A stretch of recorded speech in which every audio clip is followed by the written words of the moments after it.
TitleMatchNetwork.com. Well, during that time period, he was a nice guy. He enjoyed, working with me. Bill Watts didn't like him. I don't think Bill Watts cared about him much, but Jim Ross was like Bill Watts' right-hand man. So Jim Ross was able to go to Bill Watts and tell Bill Watts, let's cool it with Eric, leave him alone, he's all right. Why do you think you didn't like him? I don't know. Okay. I just don't know. But I went to work with Eric. They put me, the announcer with him, and so I had, been around a little bit, and so I knew a little something, not much, but I would always help Eric. And they would crowd him with a lot of work, you know what I mean? I mean, with a lot of pre-tapes, a lot of stuff you do after hours.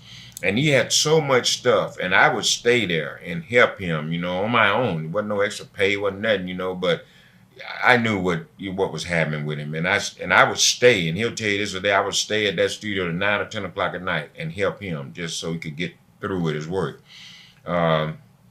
So he was all right. I think after he got the power, it kind of went to his head. I was going to ask you that. Got him, went to his head. So he turned his back on me and a lot of other people, that helped him, But, I've watched it, man. Everybody get that power. I swear. They just flip completely out. And it never fails. I don't think I've seen one person that has got in power and did the right thing. I haven't seen it.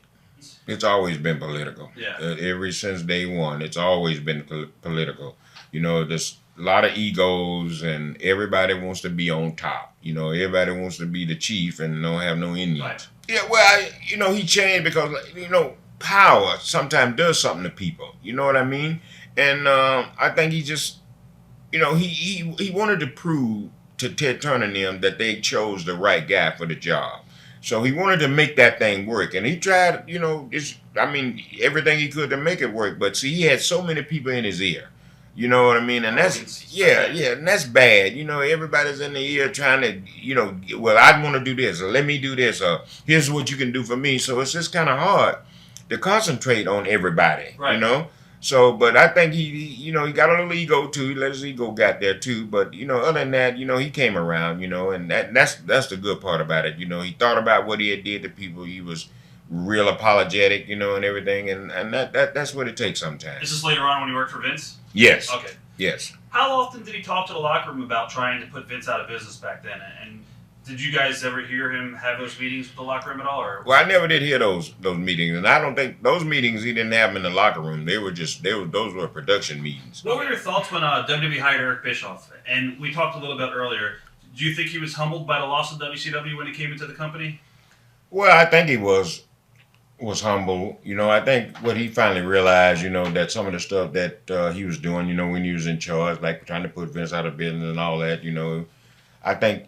He understood that, that wasn't the right thing to do. And I think maybe he came to work for Vince to try to, just show him, hey, man, whatever I did, let's bury the hatchet and let's move on. Whatever you want me to do, I'm here. Was he accepted by the locker room? Oh, yeah, I think so.